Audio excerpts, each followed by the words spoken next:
friends, welcome back to my channel. இன்னைக்கு நம்ம இந்த வீடியோவில் என்ன பார்க்க போகிறோம்னு பார்த்தீங்கன்னா, இ-காமர்ஸ் பிஸ்னஸ்க்கு ஜிஎஸ்டி ரொம்பவே அவசியம்னு சொல்லியிருந்தோம். அந்த ஜிஎஸ்டி ரிஜிஸ்ட்ரேஷன் பண்ணுறதுக்கு என்னென்ன டாக்குமெண்ட் நீடுன்றதை தான் கொஞ்சம் டீட்டெயில்டாக இந்த வீடியோவில் நம்ம பார்க்க போகிறோம். இந்த வீடியோவை பார்க்குறதுக்கு முன்னாடி நம்ம சேனலை சப்ஸ்கிரைப் பண்ணிவிட்டு ஸ்கிப் பண்ணாமல் இந்த வீடியோவை பாருங்கள். இடையில ஸ்கிப் பண்ணுறது மூலமாக சில விஷயங்களை நீங்கள் மிஸ் பண்ணலாம். ஸோ ஸ்கிப் பண்ணாமல் இந்த வீடியோக்குள்ளே போகலாம்.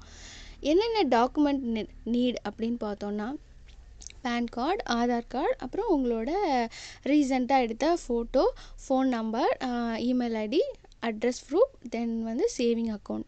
இந்த பேன் அண்ட் ஆதார் லிங்க்கில் இருக்கான்னு பார்த்துக்கோங்க. பேன் ஆதாரும் பேங்க் அக்கௌண்ட்டோடையும் லிங்க்கில் இருக்கான்றதை பார்த்துக்கோங்க. கரண்ட் அக்கௌண்ட் தேவைப்படாது. சேவிங் அக்கௌண்ட்டே ஸ்டார்டிங்கில் நமக்கு இந்த பிஸ்னஸ்க்கு போதுமானது. ஃபோட்டோ ரீசெண்டாக எடுத்துருக்கணும். ஃபோன் நம்பர் இந்த மூணுலேயுமே லிங்காக இருக்கான்னு பார்த்துக்கோங்க. ஒவ்வொன்றிலையும் ஒவ்வொரு மாதிரி கரெக்ஷன்ஸ் இருந்துச்சுன்னா இந்த ஜிஎஸ்டி ரிஜிஸ்ட்ரேஷனில் சில ரிஜெக்ஷன் நடக்கும். ஸோ கரெக்டாக எல்லாமே பக்காவாக நம்ம வச்சுக்கிட்டோம் அப்படின்னா அந்த இஷ்யூஸ் எதுவுமே நமக்கு வராது. பேன் அண்ட் ஆதாரில் ஸ்பெல்லிங் மிஸ்டேக் ஏதாவது இருக்கான்றதை செக் பண்ணிக்கோங்க. எல்லாமே கரெக்டாக இருந்துச்சு அப்படின்னா இந்த ஜிஎஸ்டி ரிஜிஸ்ட்ரேஷன் பண்ணும்போது நமக்கு ரொம்பவே ஈஸியாக இருக்கும். நெக்ஸ்ட்டு பார்த்தீங்கன்னா, electricity bill and rent and lease agreement. இப்போ நம்ம வீட்டில் நார்மலாக ஒரு வீட்டுக்கு போகிறோன்னா ஒரு அக்ரிமெண்ட் ரெடி பண்ணணுன்னா எப்படி பண்ணுவாங்க? இந்த பர்சன் இங்கே இருக்காங்க, இவ்வளோ அமௌண்ட்டுக்கு அப்படின்ற மாதிரி இந்த லீஸ் அக்ரிமெண்ட் ரெடி பண்ணுவாங்க. இது ஜிஎஸ்டிக்குங்கும் போது கொஞ்சம் சேஞ்சஸ் இருக்கும். அதுக்கான ஃபார்மேட் நம்ம ஆடிட்டர் மூலமாக பண்ணுறோன்னா அதுக்கான ப்ரொசீஜர் அவங்க சொல்லுவாங்க. அதுக்கேற்ற மாதிரி நம்ம அக்ரிமெண்ட் ரெடி பண்ணுற மாதிரி இருக்கும். நெக்ஸ்ட்டு ஜிஎஸ்டியை பற்றி தெரிஞ்சுக்கிறதுக்கு முன்னாடி அதை பற்றின கொஞ்சம் டீட்டெயில்டாக நம்ம பார்க்கணும். அப்போ தான் நமக்கு இதை பற்றின இந்த ப்ரொசீஜர்ஸ் எல்லாம் நமக்கு புரியும். ஜிஎஸ்டினா என்ன அப்படின்னு பார்த்தோன்னா, குட்ஸ் அண்ட் சர்வீஸ் டேக்ஸ். அதை தான் ஷார்ட் அவுட் பண்ணி ஜிஎஸ்டின்னு சொல்கிறோம். குட்ஸ்னால் பொருட்கள், சர்வீஸ்னால் சேவைகள், டேக்ஸ்னால் வரி. இந்த ஜிஎஸ்டி எப்போ ஒரு நடைமுறைக்கு வந்துச்சு அப்படின்னு பார்த்தீங்கன்னா 2017 ஜூலை 1 தான் இந்த ஜிஎஸ்டியை நடைமுறைக்கு படுத்தினாங்க. இந்த ஜிஎஸ்டிக்கு முன்னாடி இதில் மல்டிபிள் லெவல் இருக்குது. அது என்னன்றது தான் இப்போ நம்ம பார்க்க போகிறோம். அதுக்கு முன்னாடி ப்ரீவியஸ் வீடியோவில் சப்ளை செயினை பற்றி நீங்கள் பார்த்துருப்பீங்க. அதுதான் இங்கேயும் நான் சொல்ல போகிறேன். இது எதுக்காக அப்படின்னு பார்த்தோன்னா, அப்போ தான் ஜிஎஸ்டி எப்படி கலெக்ட் பண்ணுறாங்கன்றது உங்களுக்கு புரியும். அதுக்காக தான் இந்த இது. இப்போ ஒரு பொருள் நம்ம கைக்கு எப்படி வருது அப்படின்றத நம்ம ப்ரீவியஸ் வீடியோவில் ஆல்ரெடி நம்ம பார்த்துருந்தோம். மேனுஃபேக்சரர்கிட்ட இருந்து டீலர்கிட்ட வருது, டீலர்கிட்ட இருந்து ஹோல்சேலர்கிட்ட இருந்து ரீட்டைலர், ஃபைனலாக கன்சியூமர் வருது. கன்சியூமர்னால் கஸ்டமர்ஸ்க்கு ஃபைனலாக அந்த ப்ராடக்ட் போய் சேருது. ரா மெட்டீரியலாக வாங்குறதுலேருந்து கன்சியூமருக்கு போகிறது வரைக்கும் அந்த ஜிஎஸ்டியோட ரேட் பார்த்தீங்கன்னா டிஃபர் ஆகுது. அதுக்கான ஒரு சின்ன எக்ஸாம்பிள் தான் இந்த வீடியோ கிளிப்பில் கொடுத்துருக்கேன். ஒரு பொருளை தயாரிக்கிறதுக்கு இனிஷியலாக, அதாவது ஃபார் எக்ஸாம்பிளுக்கு ஒரு ட்ரெஸ் எடுத்துக்கலாம். அந்த ட்ரெஸ்ஸு தயாரிக்கிறதுக்கு ஒரு த்ரெட்டு வேணும். அந்த த்ரெட்டுக்கான ஜிஎஸ்டி வேல்யூங்கும்போது அது ஒன்றா இருக்கும். அதுவே ஒரு ட்ரெஸ்ஸாக மாறும்போது அதாவது தயாரித்து ஒரு ட்ரெஸ்ஸாக வந்துடுது. அந்த ட்ரெஸ்ஸுக்கான மதிப்புன்னு பார்த்தீங்கன்னா அதுக்கான ஜிஎஸ்டி வேல்யூ மாறும்.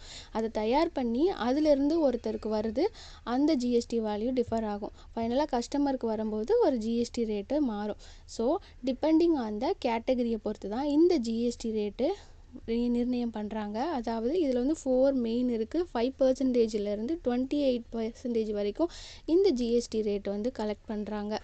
இப்போது இதெல்லாம் உங்களுக்கு புரிஞ்சிருக்கும்னு நினைக்கிறேன். நெக்ஸ்ட்டு பார்த்தோம் அப்படின்னா, ஜிஎஸ்டி எதை வச்சு பேஸ் பண்ணி நம்ம எடுக்கிறோம்? அதாவது இதில் 2 இருக்குது. ஒன்று சோலோ ப்ரொப்ரைட்டர் அண்டு பார்ட்னர்ஷிப். இந்த சோலோ ப்ரொப்ரைட்டரில் தான் இந்த இ-காமர்ஸ் பிஸ்னஸ் நம்ம பண்ண போகிறோம். அதாவது வீட்டில் வச்சும் பண்ணுறாங்க, ஷாப் மூலமாக பண்ணுறாங்க. அப்படின்னா இப்போ இ-காமர்ஸ்ன்னு எடுத்துக்கிட்டாலே இந்த சோலோ ப்ரொப்ரைட்டர் அப்படின்றதுல தான் நம்ம எடுப்போம்.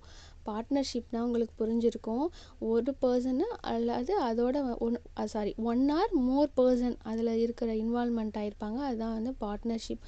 சோலோ ப்ரொப்ரைட்டர் அப்படின்றத கொஞ்சம் டீட்டெயில்டாக பார்க்கலாம். சோலோ ப்ரொப்ரைட்டர்னால் அதில் ஒரு பர்சன் தான் அந்த இதில் இன்வால்மெண்ட்டில் இருப்பார்.